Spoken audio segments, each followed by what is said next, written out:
उच्च न्यायालय के न्यायाधीशों का कार्यकाल तथा पद से हटाया जाना, tenure and removal from post. तो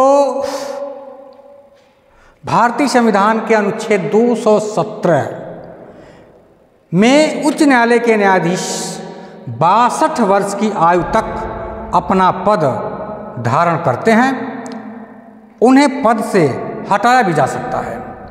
तो उच्च न्यायालय के न्यायाधीशों का कार्यकाल क्या हुआ? उच्च न्यायालय के न्यायाधीश, पहली बात, भारतीय संविधान के किस अनुच्छेद में वर्णन है? तो भारतीय संविधान के अनुच्छेद 217 में वर्णन है। अनुच्छेद 217 के अनुसार 62 वर्ष आयु तक बने रह सकते हैं या अपना पद धारण करते हैं। हाँ, न्यायाधीशों को पद से हटाया भी जा सकता है, इसके लिए भी है प्रक्रिया। उच्च न्यायालय के न्यायाधीशों को पद से हटाए जाने के संबंध में सारी प्रक्रिया उच्चतम न्यायालय के न्यायाधीशों के पद से हटाने की प्रक्रिया के समान है और वह उसी तरह से और उन्हीं आधारों पर पद से हटाया जा सकता है जिस रीत से और जिन आधारों पर उच्चतम न्यायालय के एक न्यायाधीश को हटाया जाता है। अर्थात महाभियोग के प्रस्ताव द्वारा सिद्ध कदाचार अथवा असमर्थता के आधार पर उन्हें हटाया जा सकता है। तो महाभियोग के आधार पर अनुच्छेद 124(4) अनुच्छेद 124(4) क्या कहता है कि न्यायाधीश के ऊपर महाभियोग लगा करके, और महाभियोग किन परिस्थितियों में लगता है? महाभियोग के प्रस्ताव सिद्ध कदाचार अथवा असमर्थता के आधार पर लगता है।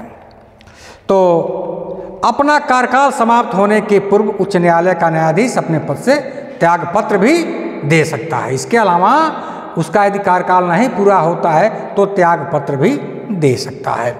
अब उच्च न्यायालय का न्यायाधीश अपना त्यागपत्र किसे देता है? तो उच्च न्यायालय का न्यायाधीश अपना त्यागपत्र राष्ट्रपति को देता है, और यदि त्यागपत्र में उस तिथि का उल्लेख किया गया है जिस तिथि में त्यागपत्र प्रभावी होना है, तो उस तिथि से पूर्व त्यागपत्र को कभी भी वापस लिया जा सकता है। इस प्रकार भविष्य लक्षी त्यागपत्र को प्रभावी होने से पूर्व वापस लिया जा सकता है, परंतु तत्काल प्रभाव से लागू होने वाला त्यागपत्र वापस नहीं लिया जा सकता। तो कार्यकाल पद हो गया। अब क्या है? शपथ या प्रतिज्ञान, ओथ और अफर्मेशन।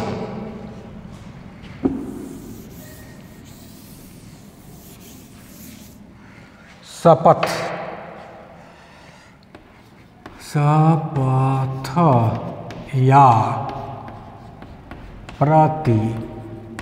प्रतिज्ञान, ओथ और अफर्मेशन।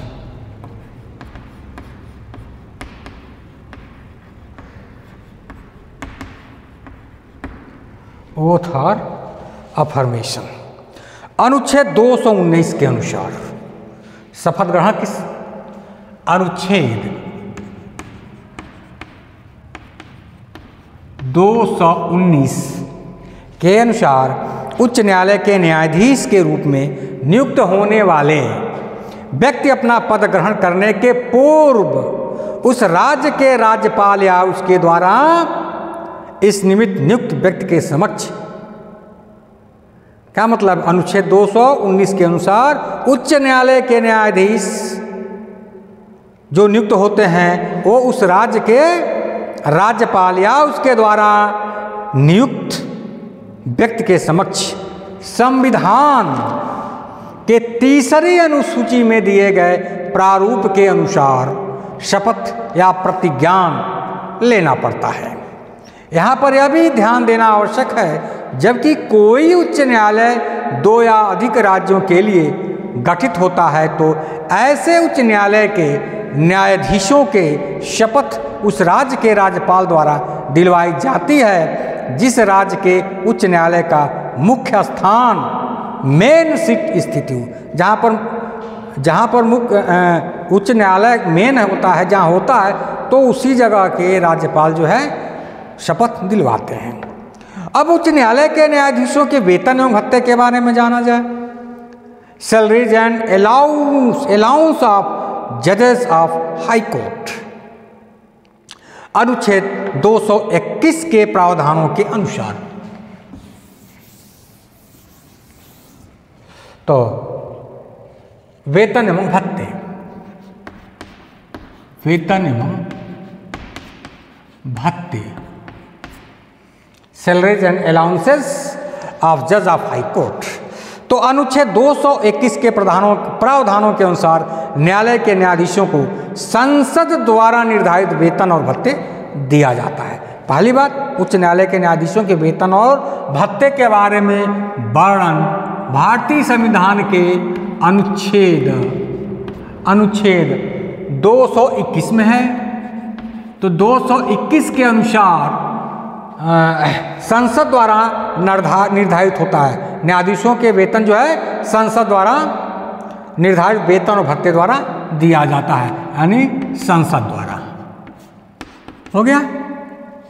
अब जब तक संसद द्वारा ऐसी कोई विधि पारित नहीं की जाती, जब तक उन्हें संविधान की इस अनुसूची में वर्णित वेतन और भत्ते दिए जाएंगे। उच्च न्यायालय के न्यायाधीशों के वेतन और भत्ते भारत की संचित नीति पर भारित होंगे।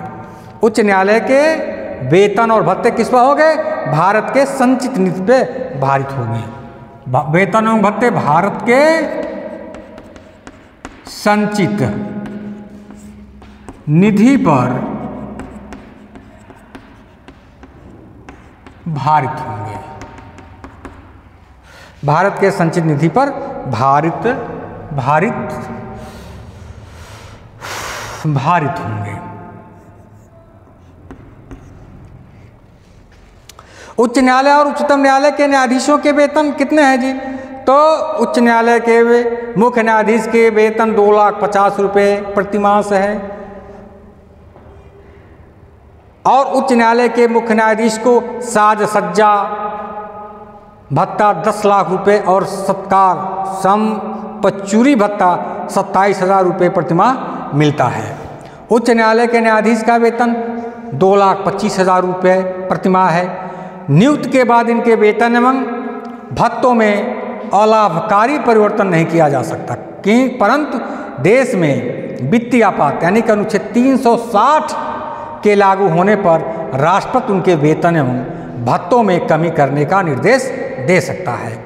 मान लीजिए कभी देश में आपातकाल, वित्तीय आपातकाल लागू होता है भारतीय संविधान का अनुच्छेद 360 के अनुसार, तो ऐसी स्थिति में राष्ट्रपति उनके वेतन एवं भत्तों में कमी करने का निर्देश दे सकता है। अब उच्च न्यायालय के न्यायाधीशों का स्थानांतरण, इसको भी हम थोड़ा देख लेते हैं। स्थानांतरण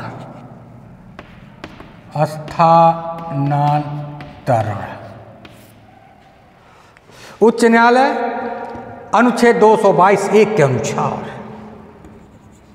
अनुच्छेद 222(1) के तहत राष्ट्रपति अनुच्छेद 124 क में निर्दिष्ट राष्ट्रीय न्यायिक नियुक्त आयोग की सिफारिश पर, अनुच्छेद 124 क में निर्दिष्ट राष्ट्रीय न्यायिक नियुक्त आयोग की सिफारिश पर किसी न्यायाधीश का एक उच्च न्यायालय से दूसरे उच्च न्यायालय में स्थानांतरण कर सकेगा।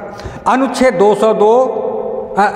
222 के अनुसार अनुच्छेद 222 के अनुसार जब कोई न्यायाधीश इस प्रकार स्थानांतरित किया जाता है तब वह उस अवधि के दौरान जिसके दौरान वह दूसरे उच्च न्यायालय के न्यायाधीश के रूप में कार्य करता है अपने वेतन के अतिरिक्त संसद द्वारा निर्धारित अतिरिक्त प्रतिकारात्मक भत्ते का हकदार होगा।